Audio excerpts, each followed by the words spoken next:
The NTT DC REIT will be SGX's biggest REIT listing since 2013. It is set to ride on the AI and cloud computing wave, and GIC will be investing $100 million into the REIT, making it a substantial unit holder with a 9.8% stake. So, is this REIT a buy or buy? In this video, I'll be going through everything you need to know about NTT DC REIT. Okay, let's quickly go through the basics of this REIT. The sponsor of this REIT is NTT Limited, the global IT services arm of Japan's telecom giant NTT Group. Notably, NTT Global Data Centers, which is part of the same group, is the world's third largest data center provider, excluding China. This is important because it gives NTT DC REIT a right of first refusal on a massive pipeline of over 2,000 megawatts of capacity across 20 plus countries, positioning the REIT for a strong long-term growth. In the near term, about 130 megawatts of data center assets have already been identified for acquisition. That means NTT DC REIT could more than double its current capacity of 90 megawatts to over 200 megawatts in the coming years. Right now, NTT DC REIT has a portfolio of 6 data centers, 4 in the US, 1 in Vienna, and the last one in Singapore.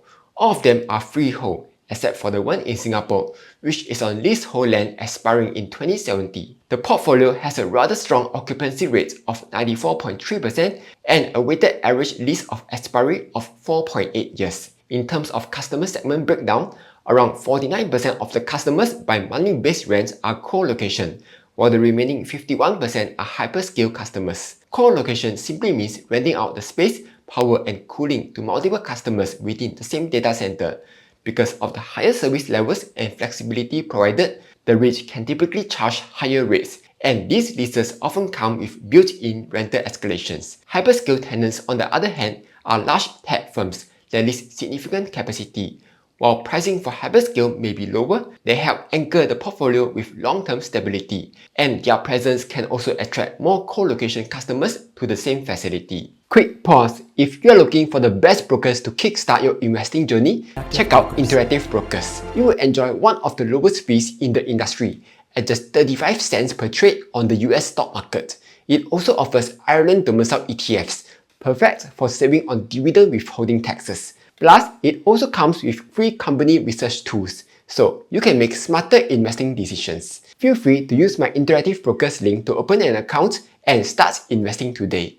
Alright, let's get back to the video. Close to 75% of contracts have fixed escalations of 3.3% on average, while 3% of the remaining contracts are linked to inflation. Looking at its lease expiry profile from now all the way to 2030, there's no single financial year with expiries of more than 20%. Over the 3 years leading up to 31st December 2024, the average customer retention rate stood at an impressive 98.3%, which shows the stickiness of the customer base. Though after that, there's a CBABIC 45.8% of expiries, but it's not a cause for concern yet, as REITs will typically negotiate with tenants in advance before their leases expire. Next, let's talk about debts. NTT DC REIT comes with a gearing level of 35%. This gives it ample debt headroom of up to $450 million to pursue future acquisitions. 70% of its borrowings are on fixed rates or hedged to fix, which helps to cushion the REIT against rising interest rates. Plus, there are no debt maturities in the next 3 years, which will provide financial stability and reduce refinancing risks. What makes this REIT especially exciting is that it's riding on the AI and cloud computing trend. According to projections, global demand for cloud and AI services is expected to grow at a 16% CAGR, while AI-related revenues alone are forecasted to skyrocket at a 77% CAGR between 2024 and 2027. And here's the most exciting part. The NTT DC REIT is offering an indicative distribution yield of 7.5% for this financial year. And if everything goes as planned, it will go even higher to 7.8% yield the following year. That's significantly higher than many of the listed data center REITs in Singapore, such as Keppel DC REIT, which is offering 4% yield, Digital Core REIT 6%, or even the Mapletree Industrial REIT, which has about half of the exposure to data centers and is offering 6.7% yield. So, what's the catch? The first red flag is that there's a big customer concentration risk. The top 10 tenants, excluding NTT Group, account for about 62.6% of the REIT's total monthly base rents.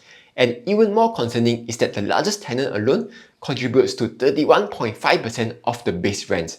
While the REIT didn't disclose who this tenant is, based on the description, a Fortune 100 US automotive company with a BBB rating would likely be either Tesla or General Motors. This can be a bit concerning, given that both of them aren't exactly in a good financial situation. Though, personally, I feel that this risk is fairly minimal. While Tesla or General Motors may not be in the strongest financial positions, neither appears to be at immediate risk of bankruptcy. Besides the top 2 customers, there's also 2 other customers which have a BBB and BB+ rating. However, even in the unlikely event that they do default, NTT Group should be well positioned to backfill that space, especially given the current high demand and limited supply for data center capacity. We have actually already seen a similar case with Digital Core REIT. Despite 2 of its largest tenants, SunGard and Cyxtera, filing for bankruptcy, the overall impact on the REIT's business remained limited. This shows that strong data center demand can help to cushion the blow even when large tenants run into trouble. Nevertheless, these events still partially affected the stock price of Digital Core REIT when investors sold down the shares after the bankruptcy news broke out.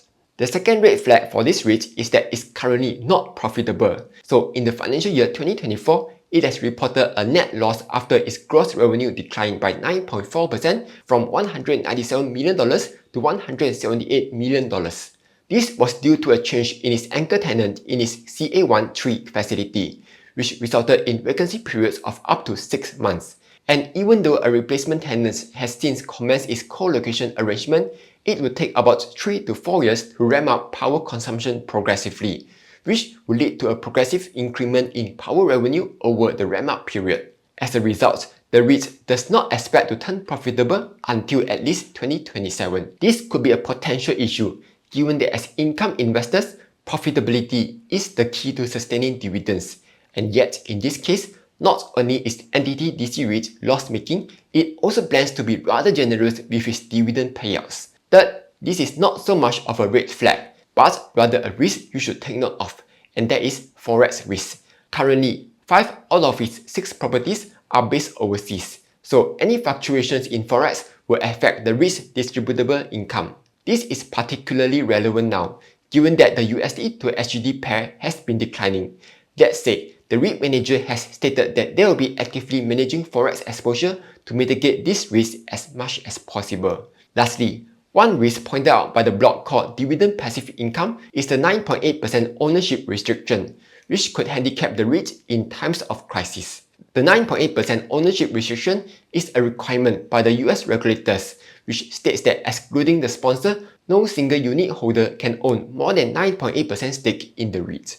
In normal times, this may seem harmless, but during a crisis, this cap could prevent large institutional or strategic investors from stepping in to support the REIT. And when investors know that big-time investors are limited in how much they can buy, this can further hurt market confidence, especially when the REITs are already under pressure from falling DPU or asset write-downs. In such a scenario, the REIT may be forced to cut distributions or sell assets just to stay afloat. Okay, here are my thoughts on the REITs. The NTT DC REIT has its pros and cons. On one hand, it has a strong sponsor, which provides it with a decent acquisition pipeline to grow, and is well positioned to ride on the AI tailwind. However, on the flip side, it is still loss-making, has customer concentration risk, and its 9.8% ownership restriction may limit its flexibility during times of crisis. Because of these factors, I'm personally not keen on investing in this REIT for now. I would rather adopt a wait-and-see approach to assess whether it can deliver results consistently before considering it. That said, even if you are interested in data center REITs to capture the long-term growth of AI and cloud computing, there are other more established options worth looking at. For example, Mapletree Industrial Trust has around 56% of its portfolio in data centers. It has a strong track record of growing both its dividends as well as portfolio. This gives you a good benchmark of whether the management is good or not. Besides that, Capital DC REIT has 100% of its portfolio in data centers. It has a very low gearing ratio of 30.2%, and even though its current yield is relatively low at 4%, it shouldn't be your main focus. Instead, what matters more is whether the REIT can grow sustainably over time or not. something which Kelvin DC REIT has been able to do so far. Next, even though Digital Core REIT suffered heavily from its tenant bankruptcies, it still benefits from AI-driven demand, low vacancy rates, and a healthy gearing ratio. Plus, its recent acquisitions could further boost earnings down the line. Last but not least, there's also CapitaLand Ascendas REIT, which has a diversified mix of portfolios, of which 8% are data centers. Anyway, that's all for this video. Hope you found it useful. Like, share and subscribe as I'll be posting new videos every week.